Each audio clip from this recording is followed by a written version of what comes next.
বৌমা, তুমি একা যে, রাজা হাসান আসেনি? দেখে যাও বাবু, কে এসেছে। ভাবি এসেছে, আয় আয়। এসো বৌমা। ভাবি, আমার লক্ষ্মী ভাবি। তুমি একা কেন ভাবি?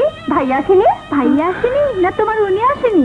ধ্যাৎ, বলো না ভাবি, বলো না ভাইয়া কেন এলো না, বলো না ভাবি। ভাবি, কি হয়েছে বোমা? কি হয়েছে?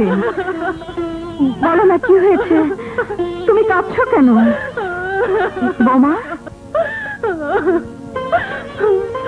ও আসবে না মা, ও আর আসবে না। তুমি কার কথা বলছো? যারা শিউলির ডলি উঠে দেবার কথা ছিল, সেই হাসান নিজে আজ পৃথিবী থেকে উঠে গেছে মা।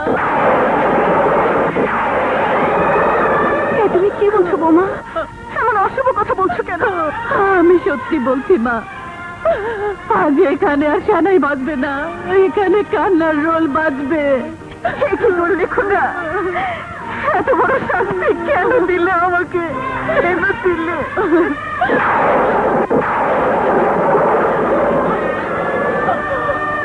আমাকে মাফ করে দে বোন, আমার হাতের উপরে চলে গেল হাসান। আমি কিছুই করতে পারলাম না, আমি কিছুই করতে পারলাম না। আমাকে মাফ করে দে বোন, আমাকে মাফ করে দে, মাফ করে দে।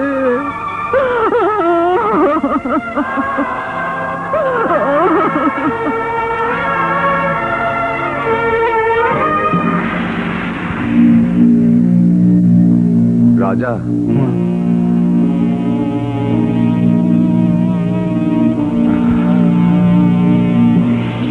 হাসানের মৃত্যুতে সত্যি আমি বড় কষ্ট পেয়েছি রাজা। তুই চিন্তা করিস না, ওই হারামি ইন্সপেক্টর ইমরানের নামে আমি মৃত্যু পরোয়ানা জারি করে দিয়েছি। না মালদা সাহেব, ওই ইন্সপেক্টরের মৃত্যু হবে আমার হাতে। হাসানের মৃত্যুর বদলা আমি নিজের হাতে নেব। তাহলে আর দেরি করছিস কেন? যা, এখনই যা। হ্যাঁ।